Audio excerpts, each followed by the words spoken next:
4. Tomada de decisão inteligente.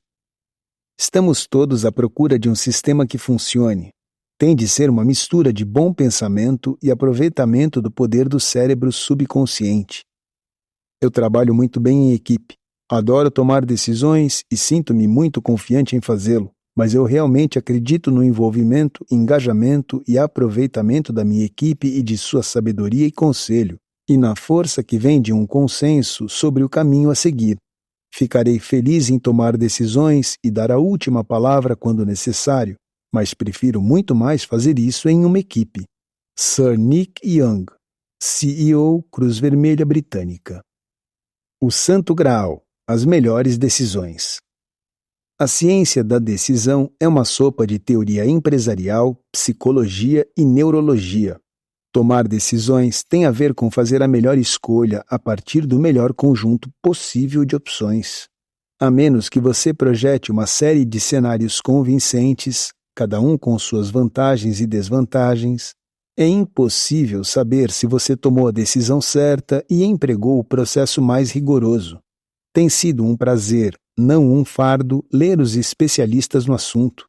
Uma grande recomendação é o clássico de Russo e Schumacher, Decision Traps, 1989. Quando comecei a levar o processo de tomada de decisões a sério, li esse livro vorazmente e percebi que existe algo que pode ser chamado de a ciência da decisão. É possível ensinar as pessoas a tomar melhores decisões. Talvez seja ir longe demais dizer que há um caminho certo e um caminho errado, mas podemos dizer com segurança que há maneiras melhores e maneiras menos boas. As decisões precisam ser baseadas em um equilíbrio entre recompensa positiva e risco negativo, e não em um ranking de vantagens atraentes. Somos educados para operar sozinhos. Somos testados no que sabemos, não no que fazemos com o conhecimento. Ninguém nos ensina como tomar decisões. Contudo, a área de negócios enfatiza a importância do trabalho em equipe. Operar e pensar por si próprio é algo que é encarado com desaprovação. Há pouco tempo para pensar. O calendário está repleto de reuniões intermináveis, muitas das quais são para carimbar ou questionar planos, que geralmente não podem ser concretizados. As reuniões geralmente não são concebidas como fóruns para a tomada de decisão. A linguagem utilizada muitas vezes não ajuda. Ser decisivo não é necessariamente bom. Se você tomar decisões o tempo todo e metade delas estiverem erradas, você é decisivo? Da mesma forma, ficar em cima do muro nem sempre é uma coisa ruim ou um sinal de fraqueza. Só querer que algo aconteça, estabelecer uma política, concordar com um objetivo, não fará com que aconteça. Só porque você fez alguma coisa, não prova que você tomou uma decisão. Então, eu quis olhar para esse cenário mais amplamente do que focar apenas em clientes e agências. O ano de 2002, quando pela primeira vez me interessei pela ciência da decisão, foi um momento de pico para desastres corporativos como a Enron e a Arthur Andersen. Acadêmicos e jornalistas foram longe para tentar encontrar explicações. Comecei a desenvolver minhas próprias teorias, derivadas dos especialistas e gurus, mas enraizadas em minha experiência e observações. Percebi como é importante ter cuidado com o otimismo natural, nosso ou de qualquer outra pessoa.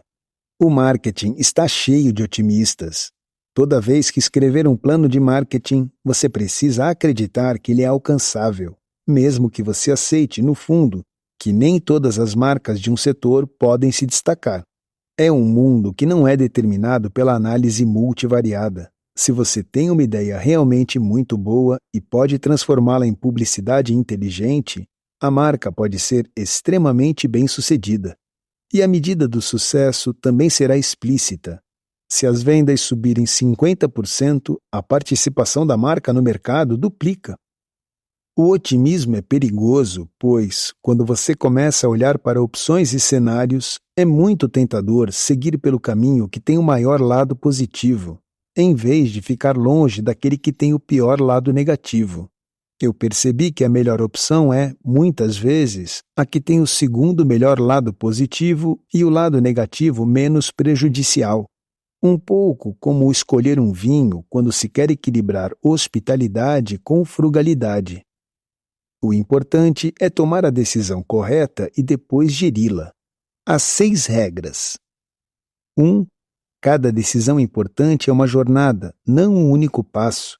E você precisa estabelecer um objetivo, uma rota e uma equipe antes de partir. 2. Você deve fazer as perguntas certas no início para ter certeza de que está operando dentro do enquadramento correto. 3. Você chega à decisão correta ao traçar possíveis cenários e, para isso, precisa da melhor inteligência possível.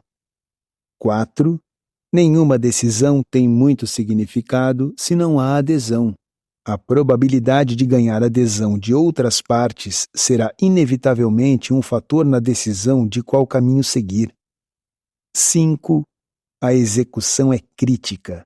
Uma grande decisão mal executada falhará. 6. O aprendizado e o feedback são fundamentais, porque a tomada de decisão é uma atividade constante. Cada decisão que você tomar informará todas as outras decisões que você tem de tomar no futuro. É como o mundo da medicina, em que você tem de fazer os testes e o diagnóstico antes de decidir sobre o tratamento e de iniciá-lo. Ah, o tempo que gastei procurando por soluções. Uma forma inteligente de tomar decisões melhores. É muito mais provável que melhores decisões venham de um bom processo de tomada de decisão. Acredito que um processo rigoroso aumenta as probabilidades de tomar uma boa decisão. Pelos comentários postados no meu blog e conversas com especialistas e tomadores de decisão experientes, vejo que estou no caminho certo. Muitas coisas na tomada de decisão estão relacionadas com a gestão de mudança, em que a questão-chave tende a ser: qual é o objetivo final? Até que todos tenham chegado a um acordo sobre o objetivo, não é seguro avançar para o processo de decisão. A parte 1 da abordagem de decisões inteligentes são as 10 etapas até, mas não incluindo, a tomada de decisão em si. 1. Tenho certeza de qual é a oportunidade? Ou tenho certeza de qual é o problema? 2. Se é uma oportunidade, será que a identifiquei corretamente e sei como vou tirar partido dela? 3. Se é um problema, sei exatamente o que é e como vou resolvê-lo? 4. Qual é a minha meta? Ela deve ser exatamente o que eu espero da minha decisão. A menos que todos os envolvidos em uma decisão saibam qual é o resultado desejado, você não pode avaliar a sabedoria de uma decisão ou de um determinado curso de ação. Um político pode escolher entre diferentes objetivos: ganhar as eleições, reduzir os impostos, tornar-se primeiro-ministro. A decisão pode ser o que colocar na propaganda eleitoral. Um general pode ter decidido sozinho tentar recapturar uma cidade perdida na semana passada. Mas qual é a meta? 5. Estou perseguindo esse objetivo para alcançá-lo sozinho ou é uma tarefa de equipe? E, nesse caso, temos a equipe certa para a situação? 6. Tendo concordado sobre a oportunidade ou o problema e definido o objetivo, é hora de olhar para as opções. Quantas respostas possíveis existem? Quais são essas opções? Temos a certeza de que exploramos todas as opções significativas? 7. Há dados e informações suficientes para analisar cada uma das opções e podemos obter mais, se necessário? Precisamos deixar aqui um tempo razoável, se disponível, para a coleta e análise de informação e inteligência. Devemos controlar tudo o que pudermos e fazer nosso melhor para prever o que não podemos controlar. 8. Já vimos as vantagens e desvantagens de cada opção? Para cada opção, precisamos escrever o melhor lado positivo, maior recompensa, e o pior lado negativo potencial, maior risco. Se não for imediatamente óbvio qual é a rota mais atrativa, primeiro olhe para o pior lado negativo e elimine essa rota, a menos que o lado positivo seja particularmente atraente. Depois, olhe para os aspectos positivos por ordem de atratividade. Queremos o melhor equilíbrio. 10. Qual parece ser a melhor decisão? Isso pode parecer complicado e exaustivo, mas não acredito que seja. Etapas 1, 3 já devem ter sido cumpridas como indicado no capítulo 3. Etapa 4. Tendo sido rigorosos na delimitação da oportunidade ou do problema, devemos estar em forma para definir a meta para a qual buscamos uma decisão. Comprometer-se com uma meta é absolutamente essencial. Nem aproveitar uma oportunidade, nem resolver um problema será, por si só, o objetivo. Temos de saber o que estamos buscando. Etapas 5, 10. A essência do lado racional do processo de tomada de decisão inteligente. Cada passo é importante para todas as decisões, exceto as que devem ser tomadas instantaneamente ou muito rapidamente. Ouvir capítulo 5. Etapas 1, 10. Isso é o mais longe que você pode chegar ao optar por uma abordagem puramente racional. Ainda precisamos conseguir adesão para a decisão. Isso pode envolver a venda para seu chefe, um diretor, um CEO, um conselho, da ideia.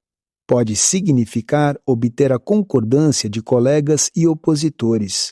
Até que uma decisão seja acordada conjuntamente, não terá passado em um teste essencial, ser uma decisão mútua.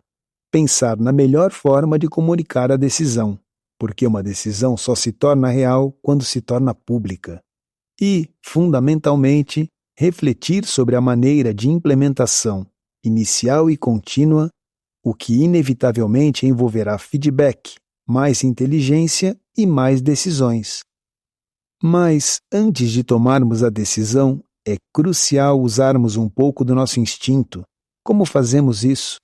Bem, obviamente, já teremos tido pensamentos muito menos do que puramente lógicos enquanto avaliávamos as opções. É quase certo que pelo menos uma das opções terá sido instintivamente mais atraente do que a opção mais lógica. Mesmo quando estamos sendo rigorosos, é difícil sermos completamente frios e analíticos. Assim como os passos 1-10 nos terão dado um vencedor na mente, provavelmente também teremos um vencedor no coração. Com sorte, mas nem sempre, será o mesmo. Quanto mais eu pensava sobre esse dilema entre raciocínio e intuição, mais me lembrava do que faço diariamente em meu trabalho há 24 anos. Em nome de clientes, supervisionei centenas de pitches de agências usando um sistema estruturado que oferece espaço para reflexão racional e reação instintiva. O método da AAI, rigor, mas também espaço para a identificação e a intuição. O processo de pesquisa e seleção da AAI é lógico e rigoroso. Roteiro de pesquisa. Acordo sobre processos e prazos. Acordo sobre requisitos e critérios da agência. Lista de considerações sobre os dados obtidos. Acordo sobre a lista ampla de candidatos e questionário. Aplicação de questionário para a lista ampla. Reuniões de identificação. Lista reduzida de candidatos. Roteiro de seleção. Briefing da lista reduzida. Agências trabalhando nos pitches. Discussão inicial sobre taxas. Apresentação informal para o cliente, workshops. Pitches. Seleção. Acordo final sobre os termos do negócio. O cliente não se encontra presencialmente com as agências até a fase 6, reuniões de identificação. As respostas escritas na fase 5, questionário aplicados para a lista ampla, podem pré-condicionar a equipe do cliente, mas as reuniões de identificação são contribuições importantes para a próxima fase, o acordo sobre a lista reduzida, e a seleção segue com mais 7 fases. A equipe do cliente agora se encontra com frequência com as 3 ou 4 agências que continuam no páreo, nas fases 1, 3, 4 e 5, e provavelmente por fora do processo também. Isso é bastante tempo para começar a construir laços emocionais. Mas a decisão do cliente de nomear a agência vencedora é apenas uma parte da equação. A outra é a agência decidir aceitar o novo cliente. É claro que a linguagem corporal da agência durante o processo de pitch é amplamente, se não totalmente, entusiasmada. Mas concordar em trabalhar com um novo cliente é como aceitar uma oferta de emprego ou comprar uma casa pela qual você se apaixonou. Você ainda tem de concordar com os termos e assinar os papéis. Mudar o nome dos serviços de pitch da AAI para decisão mútua foi o modo de reconhecer que a decisão da agência é tão importante quanto a do cliente para o estabelecimento de uma nova parceria comercial potencialmente produtiva, permitindo a participação da intuição na abordagem de decisões inteligentes. A parte 2, etapas 11 e 15, funciona assim. 11. Se há um caminho que é obviamente o melhor, dê uma pausa no assunto, durma e repense no dia seguinte. Como você se sente na manhã seguinte? Não seja racional demais. Agora que você configurou o processo de uma forma lógica, é hora de confiar na intuição. 12. Se houver 2 decisões possíveis, passe um dia pensando na primeira e durma. Depois, no dia seguinte, pense na segunda opção e durma. Como você se sente ao comparar uma com a outra? Mais uma vez, confie no instinto. 13. Decida. Em seguida, comunique a decisão a todos os envolvidos, o que inclui vender a ideia e obter a aprovação necessária para tornar a decisão mútua. Naturalmente, em uma situação de confronto, você não quer que seu inimigo ou adversário saiba o que você está pensando. Em muitas situações, a decisão só se torna real quando você a comunica. Invista tanta energia na implementação da decisão quanto investiu na elaboração dela. Mantenha-se a par de como a decisão está procedendo. Tente, pelo menos, tomar notas para que possa usar os aprendizados nas próximas vezes. As decisões precisam ser baseadas em um equilíbrio entre recompensa positiva e risco negativo, não apenas em um ranking de vantagens atraentes. Outra razão pela qual precisamos incluir a intuição. Fiquei muito impressionado com o livro de Errol Wyrasinghe, The Art of Making Decisions, 2003. Sem Errol, eu nunca teria tomado conhecimento de um ótimo artigo de 1956, escrito por George A. Miller, um psicólogo cognitivo de Princeton. Miller cunhou a ideia de que 7 mais ou menos 2 é o número mágico para caracterizar uma das principais limitações da capacidade do cérebro. Aparentemente, a mente consciente só pode reter 7 mais ou menos 2 informações ao mesmo tempo, tanto coisas que pensamos nós mesmos quanto coisas que importamos de fora. Se formos analisar, algo entre 5 e 9 unidades de informação não é muito, especialmente em algo complexo como o processo de tomada de decisão.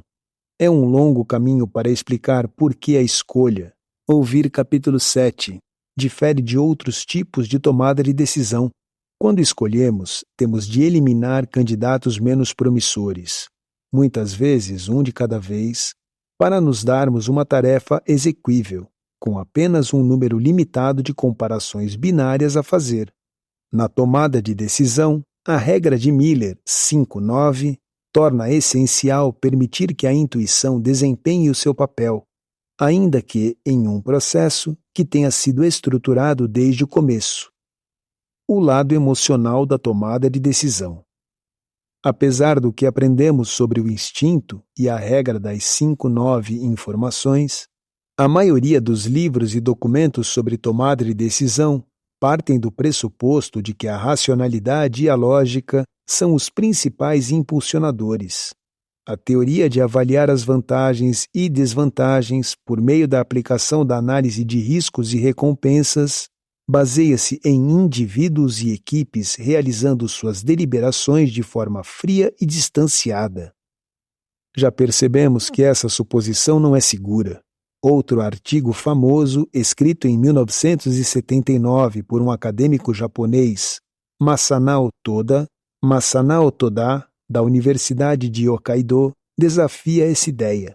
Em Emotion and Decision Making, um relatório de ciência comportamental para a Universidade de Hokkaido, Toda afirma que a tomada de decisão emocional era a norma corrente no período anterior da evolução do homem, quando a espécie vivia no limite e era frequentemente colocada em situações de estresse extremo. Homo iratus? Toda acredita que o ambiente selvagem e primitivo em que os nossos antepassados viviam exigia uma abordagem emocional, porque muitas decisões estavam relacionadas com a vida e a morte. Sua teoria é que um sistema de decisão não emocional e mais analítico é produto de um período muito mais tardio na evolução. Mas, curiosamente, ele acreditava que essa abordagem cognitiva foi projetada não tanto para substituir a abordagem emocional, mas para complementá-la. Se ele estiver certo, a racionalidade não deve ser o único princípio organizador. A racionalidade e a emoção podem estar frequentemente em conflito, mas pode ser que o sistema cognitivo de decisão não funcione sem a ajuda do sistema emocional. Pensando na aplicação prática desse ponto de vista em 2012, questiono se devemos elevar automaticamente a abordagem lógica e rejeitar motivadores terrenos como o amor, o ódio e a vingança. Certamente, há uma enorme evidência empírica de que pessoas comuns, isto é, nós, tomam muitas decisões movidas por afeição ou aversão e pelo desejo de vingar os erros, insultos e o que vemos como injustiça. Eu diria que, quando estamos em posições de autoridade, em comissões ou usando uniforme, é muito provável que tenhamos ilogicidade e preconceito permeando nossas deliberações. Acrescente o interesse próprio à lista de emoções, e não há absolutamente nenhuma dúvida sobre isso. Pode ser que entender que o lado emocional desempenha um papel na tomada de decisão exponha uma grande diferença entre tal processo e a resolução de problemas, que tem a probabilidade de ser mais racional como um todo. Neste livro, examino com particular atenção as áreas fora do âmbito empresarial para descobrir se estamos subestimando a influência da emoção. Já sabemos, pela psicologia, que usamos em marketing e publicidade, que fazer escolhas pessoais de parceiros, carreiras, casas, carros, etc., são tão guiadas pela emoção quanto pela lógica. Talvez a economia comportamental ocupe uma área mais ampla da tomada de decisão do que pensávamos. Uma boa pergunta é se a influência emocional vem da mente consciente ou subconsciente. O preconceito, quase por definição, vem por piloto automático do subconsciente. Mas todos nós conseguimos lembrar de situações em que fomos conscientemente emocionais em nosso julgamento ou tomada de decisão. Emocional não implica que estamos fora de controle, apenas que não estamos sendo totalmente racionais. Como racionalizamos a intuição? A teoria diz que algumas decisões são tomadas somente após cuidadosa consideração, enquanto outras são baseadas em sentimentos instintivos. De um modo geral, quanto mais tempo tivermos para decidir, mais vamos, no mínimo, ponderar sobre as opções, fazendo listas e avaliando prós e contras, como Benjamin Franklin aconselhou seu sobrinho a respeito de como escolher entre duas esposas potenciais há mais de 200 anos. Se há pouco ou nenhum tempo disponível, geralmente contamos com experiência, instinto e/ou treinamento. Veja os pilotos, soldados, bombeiros, árbitros, enfermeiras de triagem e assim por diante. Até agora, tudo bem. 2 livros, Blink, 2005, de Malcolm Gladwell, e Gut Feelings, 2007, de Gerd Gigerenzer, são bons para nos levar através dos prós e contras da tomada de decisão de curto prazo. Achei o livro de Gigerenzer útil, porque explica como funcionam os nossos instintos e faz com que o leitor se sinta melhor por confiar neles. Por exemplo, é a heurística do reconhecimento que explica a fidelidade a uma marca, mesmo diante de uma marca mais barata. Eu amo o grau beneficente de ignorância proposto pelo autor, que permite que os competidores inteligentes de programas de perguntas e respostas obtenham a resposta certa a partir da maneira como uma pergunta é feita, mesmo quando ele está fora de sua zona de conforto de conhecimento. E ele provavelmente nunca assistiu Chris Tarrant apresentando a versão britânica de Quem Quer Ser um Milionário.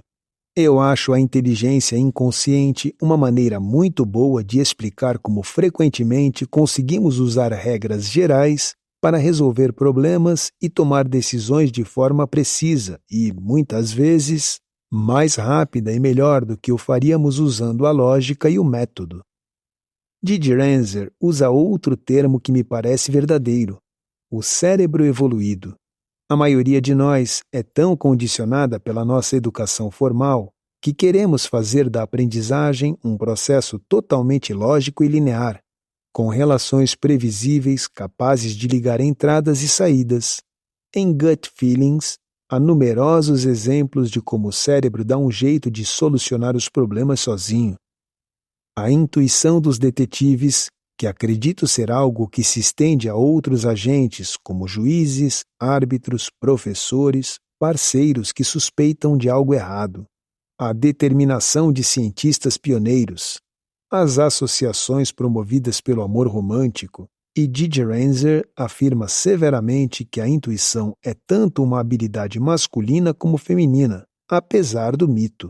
Até mesmo um código moral instintivo. Em Blink, o tema central de Gladwell é que a intuição não é uma habilidade vaga com a qual nascemos, mas uma habilidade crua que podemos conscientemente desenvolver e aguçar para nos tornarmos melhores tomadores de decisão. Ele também adverte que o instinto pode nos decepcionar e nos ajudar. Por exemplo, a aparência das pessoas, sexo, cor, forma, tamanho, pode influenciar a forma como pensamos sobre elas e reagimos a elas. Aqui reside o preconceito e a mente fechada, em vez da mente aberta de que precisamos para tomar decisões imparciais. É interessante ler as resenhas online de Blink. Gladwell tem sido criticado por dar mais e mais exemplos de onde o viés inconsciente tem dificultado a tomada de decisão, sem fornecer um caso convincente da habilidade da intuição como uma ferramenta confiável. É um tanto complicado.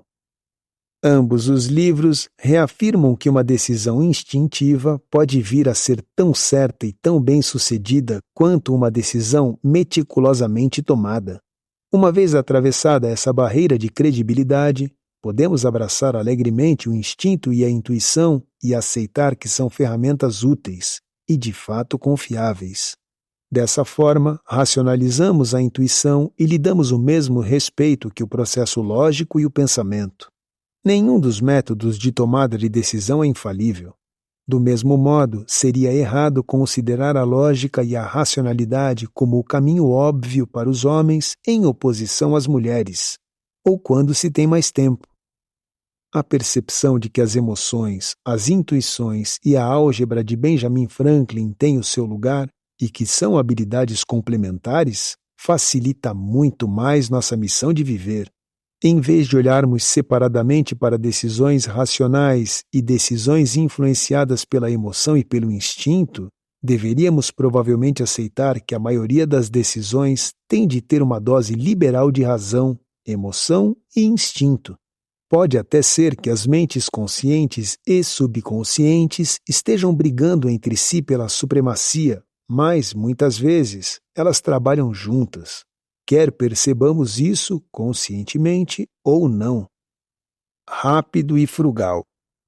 Em um artigo escrito em parceria com Daniel Goldstein, em 2004, Reasoning the Fast and Frugal Way, Models of Bounded Rationality.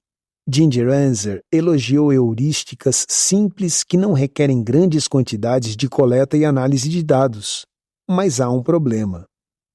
A simplicidade cria não só robustez, mas também transparência. Um perigo é que os métodos complexos, tão frequentemente utilizados pelos gestores em áreas como finanças, economia, marketing e planejamento estratégico, podem se tornar um fim em si mesmos, um ritual para impressionar os outros que pode não oferecer nenhum pingo de impacto adicional no mercado.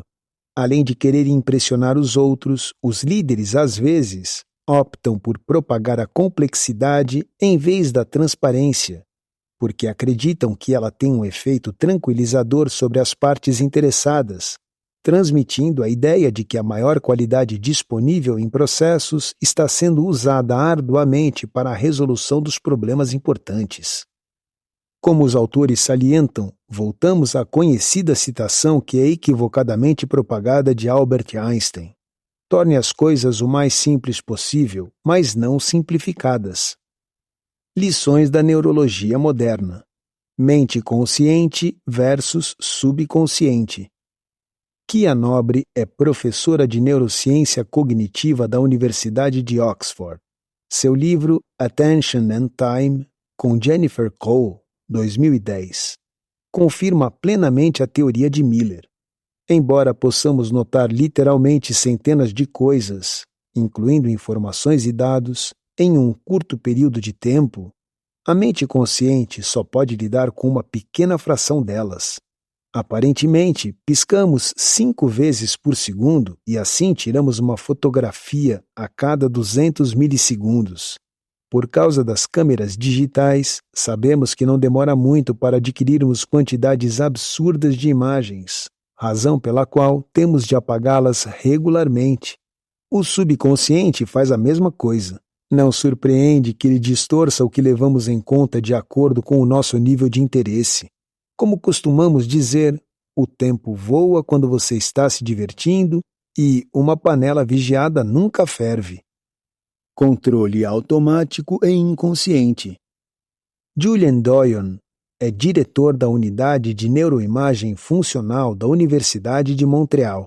Sua pesquisa é sobre como nós meticulosamente aprendemos habilidades que requerem destreza e, em seguida, armazenamos o conjunto de habilidades no cerebelo para que possamos subconscientemente utilizá-las quando precisarmos.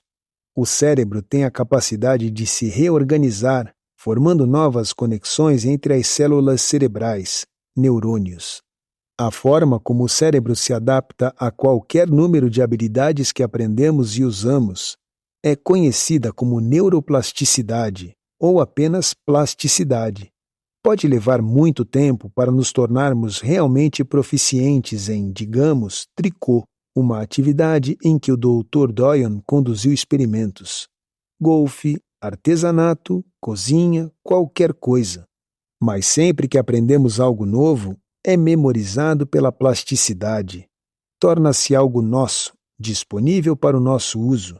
E não precisamos nem mesmo pressionar um botão, clicar no mouse ou emitir um comando para recuperar a habilidade aprendida. Os cientistas descreveram o estado em que nos encontramos quando estamos subconscientemente usando uma dessas habilidades como piloto automático ou controle de cruzeiro.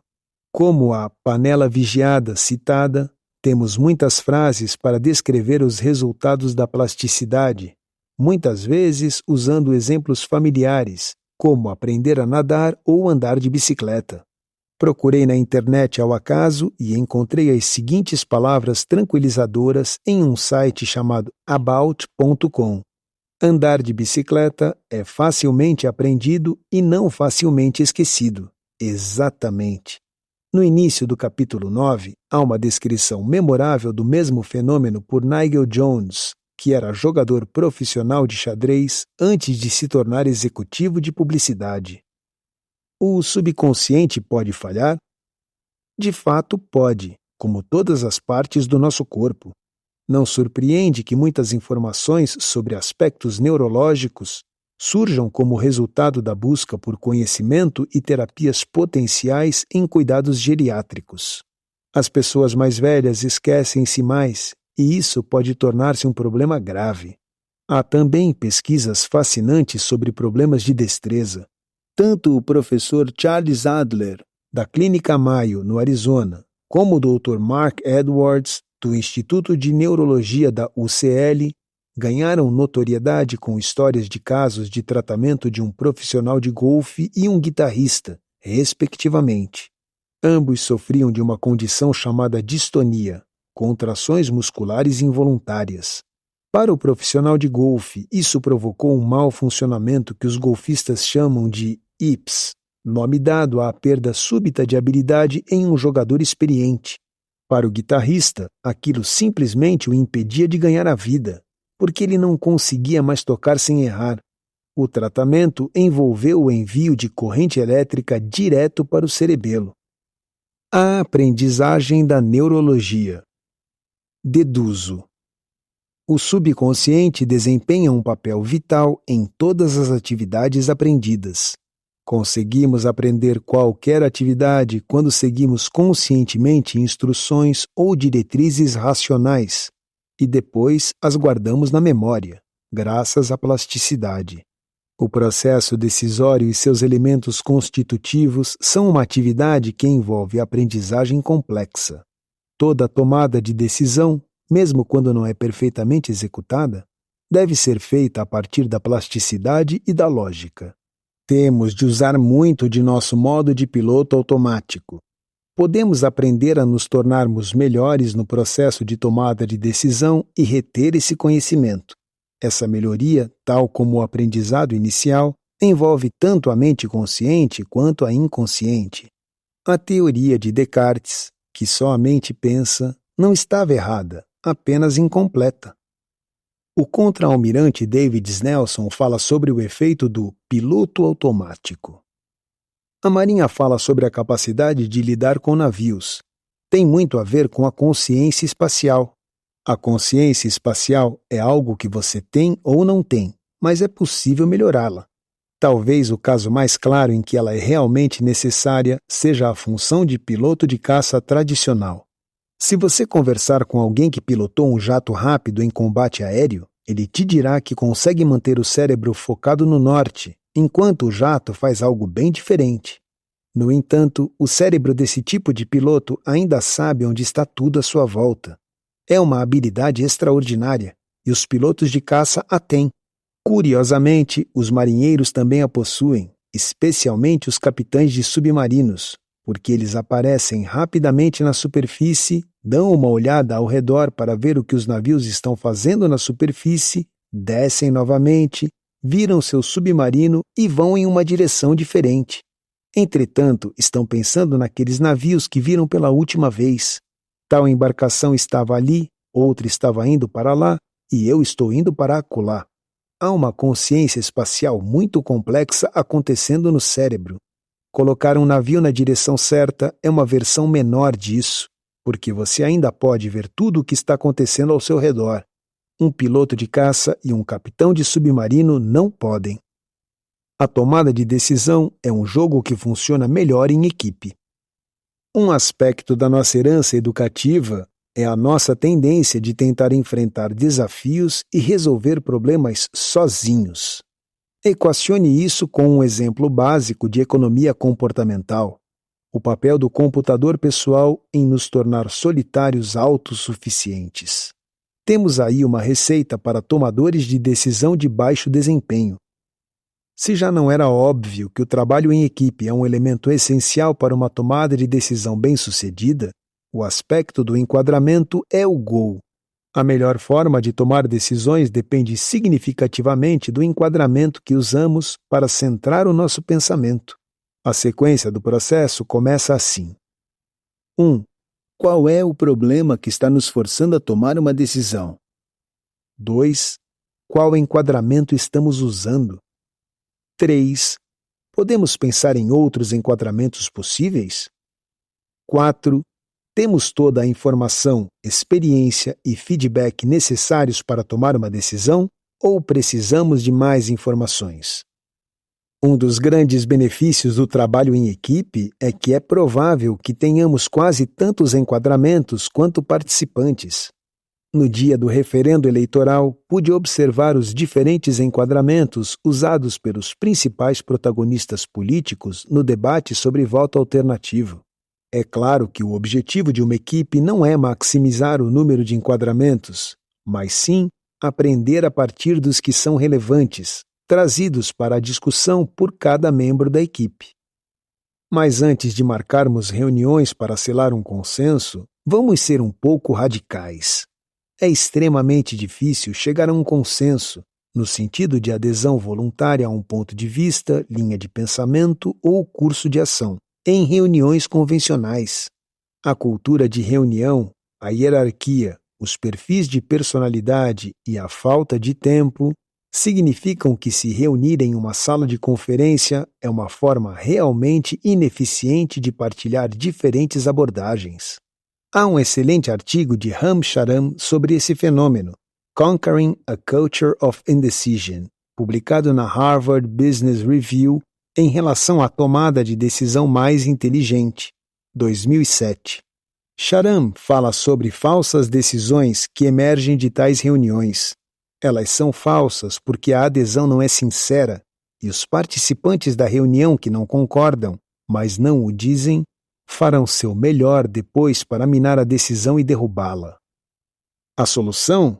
Charan defende o diálogo franco e honesto, de modo que todos os membros-chave do grupo de tomada de decisão se comprometam a seguir o caminho acordado, mas reconheçam as opiniões dissidentes e, muitas vezes sensatas, de cada indivíduo.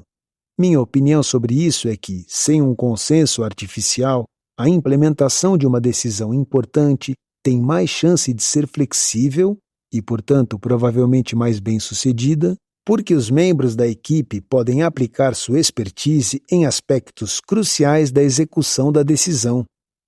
As equipes têm de trabalhar em conjunto de forma sinérgica, não concordar em tudo. Mas uma coisa sobre a qual precisam concordar é a questão-chave. A questão-chave. Você deve fazer as perguntas certas no início para ter certeza de que está operando dentro do enquadramento correto. Delimite o enquadramento e formule essa delimitação quantas vezes forem necessárias para garantir que você esteja fazendo a pergunta crucial. Pode parecer contraintuitivo fazer perguntas quando os outros estão à procura de respostas, mas isso é fundamental para a ciência da decisão. De todas as armadilhas de decisão comuns, a cegueira no enquadramento, tentar resolver o problema errado, é provavelmente a mais destrutiva. Certifique-se de que você está fazendo e respondendo às perguntas certas. Quais são os problemas? As oportunidades? Qual é a pressão a que estamos sujeitos? E será que isso nos impede de pensar direito? A maioria das decisões desastrosas são tomadas sob pressão e baseadas em avaliações incorretas sobre problemas e oportunidades. A identificação da questão-chave é crucial. A jornada não é um passo único, mapeando um processo de decisão e gerenciando-o ao longo da vida de um projeto. Quando avaliamos as opções, olhamos para 4 aspectos: entender quais são os riscos, identificar as ameaças potenciais, prever possíveis resultados e avaliar a viabilidade. Podemos executá-las? A fórmula vencedora exige pensamento crítico, uso rigoroso da informação, experiência, observação e raciocínio, e também análise de impacto. Identificar todas as consequências da mudança e executar planejamento de contingência.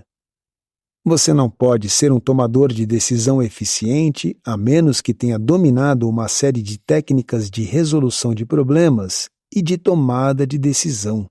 É essencial também dominar processos para lidar com dados e informações, saber como fazer as perguntas certas, compreender as armadilhas de decisão comuns e como evitá-las, estar preparado para lidar com o que pode correr mal na implementação, ser dedicado ao feedback e ao aprendizado, Caso contrário, você pode estar condenado a repetir a experiência.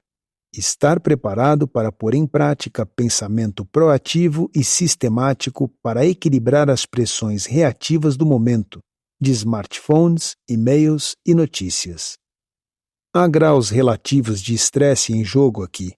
Ter que tomar uma decisão no final de um processo controlado, desencadeado por suas próprias ideias ou pelas dos colegas, é materialmente menos estressante do que ter que decidir de forma reativa. Em seu livro What They Don't Teach You at Harvard Law School, 1987, Mark McCormack diz que ele nunca atende uma ligação de negócios no escritório. Ele coloca outra pessoa para atender as ligações e, em seguida, ele próprio retorna, depois de verificar os arquivos necessários ao assunto ou falado com os colegas que podem ter algo a dizer sobre a questão. Curiosamente, Nigel Jones, da Publicis, disse-me algo semelhante. Não tente tomar uma grande decisão ou responder a um e-mail crucial sem antes passar uma noite pensando no assunto. É igualmente importante compreender que a implementação é tão importante quanto a decisão. Exige o mesmo grau de planejamento e análise de risco e impacto. Mais do que.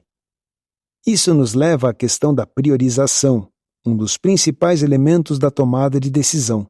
Tanto como indivíduos quanto como parte de equipes em organizações, precisamos constantemente tomar decisões não em um vácuo neutro, mas em relação a outros objetivos e outras decisões. Nós damos prioridade a certos aspectos em todos os tipos de situações, classificando uma meta à frente da outra ou julgando que X é mais importante do que Y. Chamo isso de mais do que. Alguns exemplos. Os jogadores de cricket da Índia claramente valorizam jogar na IPL, Indian Premier League, mais do que na Test Cricket, disputa entre seleções nacionais de cricket. A mais recente revisão de defesa considerou que a manutenção do poder militar em terra é importante, mais do que a potência naval, dispensando assim o investimento em alguns veículos de guerra. Para o governo Cameron Clegg, investir no Serviço Nacional de Saúde é importante, mais do que investir em qualquer outro departamento. Para esse mesmo governo, cortar gastos é importante, mais do que assegurar postos de trabalho. A ideia de mais do que funciona como qualquer outra matriz de decisão, porém, são necessários dados e inteligência para ajudar a classificar a importância relativa de objetivos diferentes antes de criar uma série de opções. Portanto, o processo é assim. 1. Use os melhores dados e inteligência e continue procurando por mais. 2. Tenha clareza sobre quais objetivos são mais importantes do que os outros. 3. Delimite o enquadramento e, se necessário, continue delimitando até que a questão central e quaisquer outras tenha sido verdadeiramente definida e acordada. 4. Estruture as opções mais viáveis para atingir os objetivos, em ordem, e resolver os problemas. 5. Identifique as vantagens e desvantagens de cada opção. 6. Execute análise de risco e recompensa, garantindo que você não vai se deixar levar pela atratividade de uma opção se ela tiver uma desvantagem perigosa. Pondere cuidadosamente a recompensa e o risco e, então, tome a decisão mais do que. O que sempre temos que lembrar é que priorizar não é um fim em si mesmo. Esse processo apenas define o ranking de metas. Ainda temos de formular perguntas, resolver problemas e tomar decisões. A priorização, assim como qualquer desafio mental multidimensional, é o que faz com que os excelentes tomadores de decisão se destaquem dos demais. Também é muito difícil de fazer sozinho. Até mesmo déspotas corporativos, generais rebeldes e você e eu, como indivíduos, somos aconselhados a perguntar a opinião de outros antes de concluir qual é a questão mais do que central. Não sou fã da maioria das reuniões, Mas, para organizar prioridades em uma situação difícil ou em uma onde existem oportunidades conflitantes, você vai precisar de reuniões produtivas.